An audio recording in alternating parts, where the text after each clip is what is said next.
ఈ హైదరాబాద్ సెంట్రల్ యూనివర్సిటీకి సంబంధించినటువంటి 400 ఎకరాల భూములను 400 ఎకరాల భూములను మీరు మింగుదాం ఆంఫట్ అని చెప్పేసి మింగుదాం అన్నట్టుగానే చూస్తాను. రాదానికో లేకపోతే ప్రైవేట్ వ్యక్తులకో అప్పచెప్పి వాళ్ళ ఈ భూములన్నింటినీ కూడా వేలమేద్దామని చూస్తా ఉన్నారు.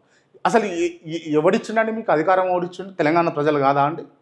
తెలంగాణ ప్రజలు ఇచ్చినటువంటి అధికారాన్ని క్లియర్గా మీరు దుర్వినియోగం చేస్తూ ఉన్నారు. క్లియర్గా మీరు దాన్ని వస్తు రూపకంగానో లేకపోతే మీరు అమౌంట్ను గ్రాప్ చేసుకునే పద్ధతుల్లో మీరు వ్యవహారం ఉన్నది తప్పించి ఇక్కడ తెలంగాణ రాష్ట్ర ప్రజలు వద్దు అన్న పనిని మీరు చేసేటందుకు మీరు ఎవరు? వాళ్ళు వద్దంటారు, హెచ్యు భూములు అమ్మొద్దు అని అంటున్నారు. మీరెవరు అమ్మడానికి? తెలంగాణ రాష్ట్ర ఆస్తి అది, తెలంగాణ రాష్ట్రం ఆస్తి అది, తెలంగాణ ప్రజల ఆస్తి. అమ్మొద్దు అన్నాక మీరెవరు?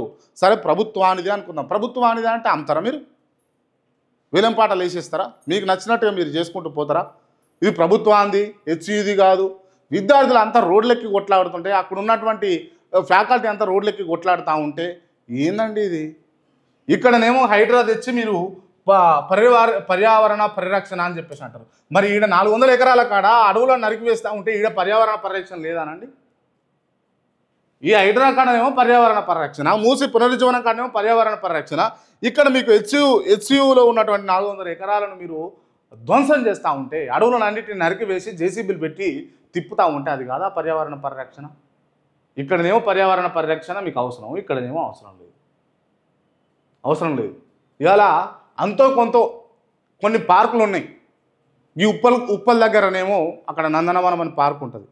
దాని పక్కన చెల్లపల్లి దగ్గర ఇంకొక పార్క్ ఉంటుంది. అటు పోతేనేమో ఇట్లా కొన్ని పార్కులను పెట్టి అడవులను పెట్టి అడవుల ద్వారా అంతో కొంత ఇలా కాలుష్యం అయిపోయిన హైదరాబాద్ను కాపాడుతున్నాయాలంటే కొన్ని అటవీ ప్రాంతాలే విచ్చలవిడిగా పెరిగినటువంటి చెట్ల వలనే ఇలా అంతో కొంత హైదరాబాద్ నిమ్మలంగా ఉన్నది.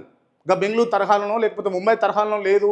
ఇంకా కూడా ఆరోగ్యాలు క్షీణించకుండా ఇంకా కూడా ఆరోగ్యంతో హైదరాబాదు అన్ని యావత్ ప్రపంచంలో బతికిన ఎవడైనా కూడా హైదరాబాద్కి వచ్చి బతకగలుగుతున్నాను అంటే ఇక్కడ ఉన్నటువంటి వాతావరణం, ఇక్కడ ఉన్నటువంటి సిచ్యువేషన్స్, ఈ క్లైమేట్, దీన్ని మీరు ధ్వంసం చేస్తారు కదా క్లియర్గా, క్లియర్గా. రాడార్కి అని చెప్పేసి మీరు ఆ వికారాబాద్ అడవులను అప్పచెప్పారు రాడార్కు. గత ప్రభుత్వం వద్దన్నది, గత ప్రభుత్వం ఫైట్ చేసింది, వద్దు పెట్టకండి అని అన్నది. ఇక్కడ ఏదైతే మీరు అంటున్నటువంటి నదులు ఏవైతే ఉన్నాయో అసలు నదులకే వచ్చేటటువంటి నీటికే ఈడ పీక పోసినట్టు అవుతుంది. అలా పెట్టొద్దు, రాడార్ పెట్టొద్దు అని అంటే రాడార్ను తీసుకొచ్చి ఆ అడవులలో పెడతారు. మీరు ఆడ చెట్లు ధ్వంసం. మీరు పర్యావరణ పరిరక్షణ అంటే ఏదంటే ట్రాన్స్పరెన్సీ ఉండాలి కదా. రాష్ట్ర ప్రభుత్వాన్ని అడుగుతున్నాం మేము, ట్రాన్స్పరెన్సీ ఉండాలి కదా. ఎక్కడ ట్రాన్స్పరెన్సీ ఉంది?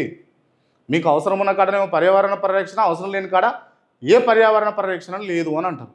ఇది ఎంత ఏమండి, ఎంత నీచమండి, ఎంత దుర్మార్గం అండి. ఇది ఒకసారి